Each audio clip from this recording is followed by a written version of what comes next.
2019년 3회 전기 설비 파트. 자, 81번부터 갑니다. 자, 81번 문제는 역시 계정으로 인해서 삭제된 문제고요. 자, 82번 저압 또는 고압의 가공 전선로와 기설 가공 약전류 전선로가 병행할 때 유도작용에 의한 통신장애가 생기지 않도록 전선과 기설 약전류 전선 안에 이격거리는 몇 미터 이상이어야 되는가. 단 전기철도용 급전선로는 제외한다고 그랬죠. 그러니까 저압 또는 고압의 지금 가공선로가 있고요. 약전류 전선 역시 병행한다고 그랬죠. 이렇게 병행할 때 이때 전선과 약전류 전선 사이의 이격 거리를 구해봐라 그 얘기죠. 그래서 가공 약전류 전선 유도장애 방지를 위해서 가공 약전류 전선과 이격 거리를 증대시켜야 된다는 얘기죠. 2m 이상이고 또 유도장애 방지하기 위해선 적당하게 연가도 하고요. 또는 우리가 차폐선 같은 경우도 설치를 해주는 거죠. 여기에서는 적어도 2m 이상의 이격을 해야 된다. 1번이 답이 되는 거죠. 83번 역시 계정으로 인해서 삭제된 문제고요. 84번 폭연성 분진 화학류의 분말이 존재하는 곳에 저와 목랩에서는 어느 공사에 의해서 해야 되는가. 일단 가장 확실한 것이 금속관이라고 그랬죠. 그래서 순서를 금캐합 이렇게 외우자고 그랬죠. 이 순서대로 뭐 3개면 요거, 2개면 요거, 하나면 예 이런 식으로 생각을 하면 됩니다. 금캐합. 그래서 금속관, 케이블 공사, 합성 수주관 공사 이렇게 되기 때문에 여기에서 가장 그렇죠? 뭔가 위험한 중요한 곳 금속관을 써야 된다 그 얘기죠. 이렇게 기억을 해두셔야 됩니다. 그래서 여기는 가연성일 때 이렇게 쓰고요. 또 뭐 폭발 위험이 있으면 이렇게 쓰고 또 하나만 써야 된다고 하면 금속관이다 이렇게 여러분들 기억하셔야 됩니다. 85번 사용전압이 35kV죠. 35kV인 기계기구를 5개 시설한 개폐소의 구내에 취급자 이외의자가 들어가지 않도록 울타리를 설치할 때 울타리와 특고압 충전 부분이 접근하는 경우 울타리의 높이와 울타리로부터 충전부까지의 거리합은 최소 얼마가 되겠는가 그 얘기죠. 여기에서 충전부가 이렇게 있어서 여기 그렇죠? 뭔가 이렇게 왔다 갔다 하는 충전부가 이렇게 있는 거죠. 거기 이제 울타리를 이렇게 친다고 했을 때 그렇죠? 이때 이런 울타리의 높이와 또 높이죠. 높이가 이렇게 있고 또 여기서부터 여기까지 거리의 합이 얼마여야 되냐 지금 그 얘기죠. 여긴 지금 35kV를 기준으로 해서 그거 이하일 때는 그 합계가 그렇죠. 거리 합계가 5m고요. 35에서 160이 6m.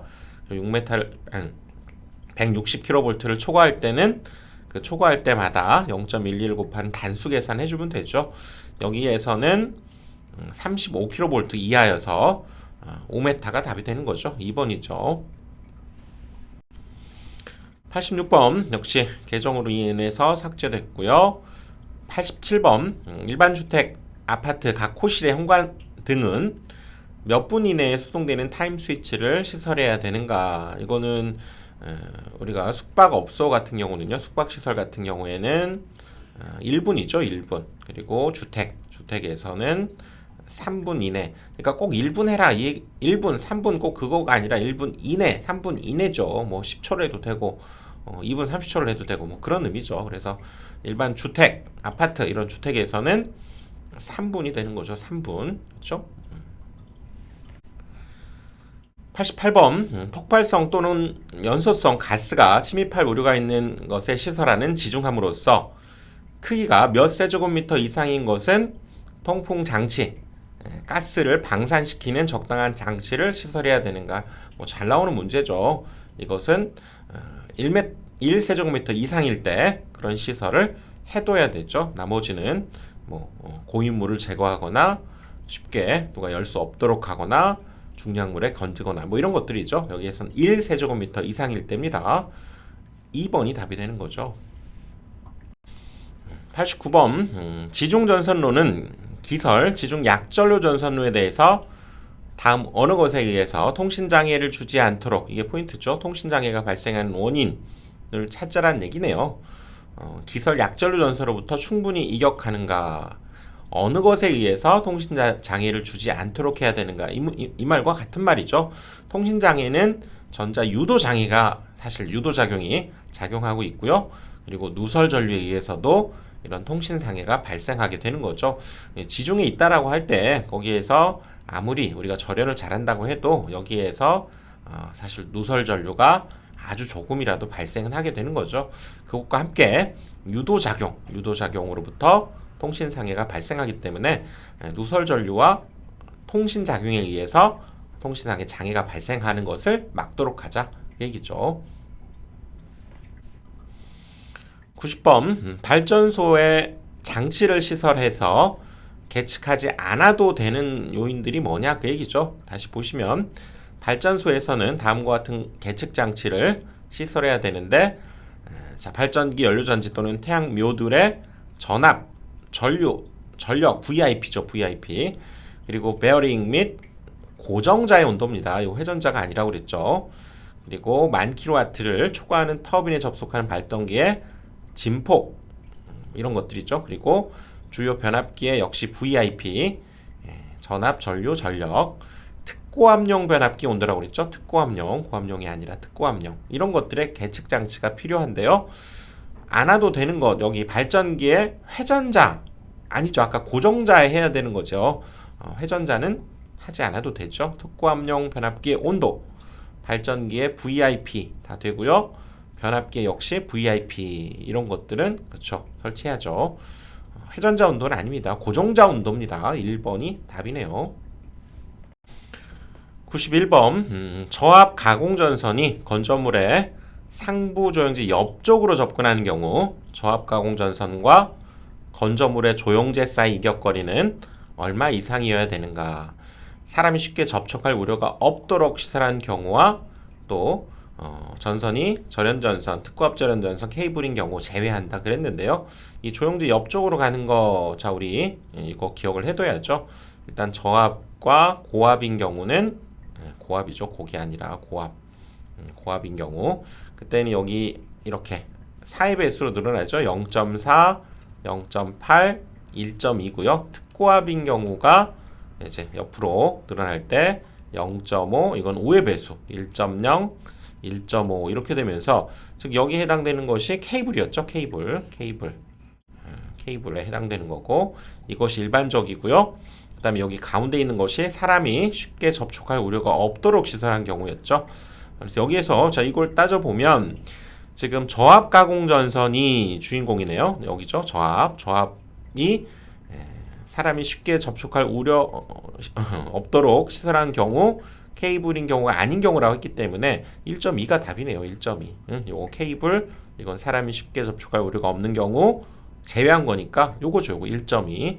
그래서 3번입니다. 이렇게 여러분들 기억해 두셔야죠. 가공전선의 조형물 이격거리.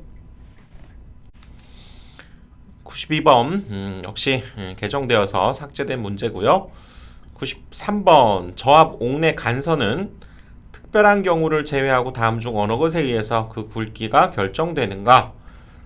이거 뭐 전력공학에서도 많이 나오는 문제죠. 그렇죠?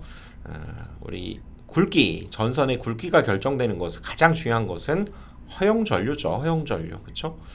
이거는 뭐 많이 나오는 거고 또 중요한 거니까 2번입니다.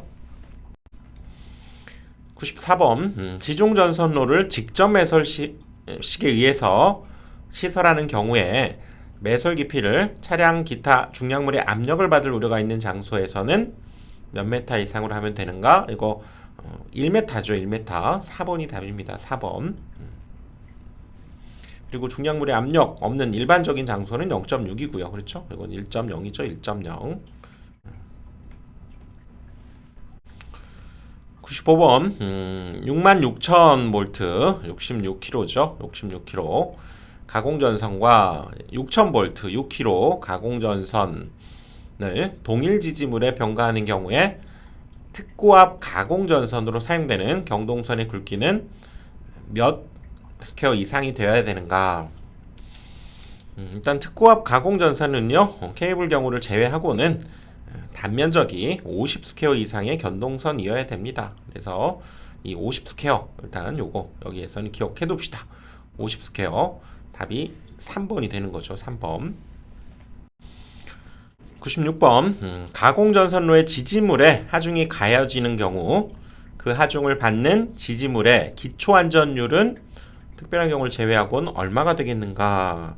이거 자 하나씩 뭐 우리 안전율 정리 한번 해보면요. 1.33 쓰이고요. 1.5도 쓰이고 그 다음에 2.0, 2.2, 2.5가 쓰이는 중요한 것들을 한번 살펴보면 1.33인 경우는 이상시의 상정 하중 그렇죠?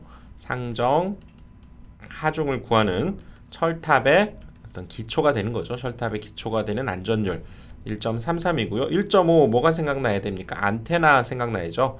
안테나하고 케이블 트레이가 생각나야죠. 케이블 트레이. 그 다음에 2.0이 요것이 기초 안전율이죠. 그러니까 이 문제에서는 지금 2.0을 묻는 거죠. 2.0이 기초 안전율이고요. 2.2도 있죠. 이거는 내열동 합금선을 2.2고요. 마지막 2.5 우리 지선이 누나 지선 있죠. 지선. 그다음에 ACSR 이런 것들이 2.5가 됩니다. 자, 이 정도 안전율 기억해 두시고요. 여기에서는 기초 안전율 2.0, 2가 답이 되는 거죠. 97번 역시 개정으로 인해서 삭제된 문제고요. 98번 고압 가공전선로의 지지물로 철탑을 사용한 경우 최대 경관이 얼마냐. 이건 뭐 표준 경관을 묻고 있는 거죠. 그래서 우리가 목준 I정, 그 다음에 B정, 철탑 표준 경관 150, 250, 600 기억합시다. 150, 250, 600이죠. 그래서 여기에서는 철탑이니까 600, 4번을 답을 해줘야 되겠네요. 99번 역시 K시 개정으로 삭제된 문제고요. 자, 100번 AB에 들어갈 내용으로 옳은 것은 자, 과전류 차단기로 시설하는 퓨즈 중에서 고압전류에 사용되는 비포장 퓨즈죠. 이것은 전격 전류 몇 배의 전류에 견디고 또한 2배의 전류로 몇 분 안에 용단돼야 되는가 이거였는데요. 우리 여기 포장, 비포장 이 고압 퓨즈 보면 불용단돼야 된다는 게 견뎌야 된다는 얘기죠. 그래서 여기에서 비포장 퓨즈 같은 경우는 전격 전류의 1.25배에서 견디고 2배의 전류로 2분 안에 용단되어야 된다 그 얘기죠. 그래서 1.25배, 2배, 3번이 답이 되겠네요. 그리고 포장 퓨즈는 1.3배, 그리고 2배의 전류에서 120분. 요거 차이 많이 나죠. 120분, 2분. 비포장이 1.25, 2배, 2분. 기억합시다. 3번이 답이 되는 거죠.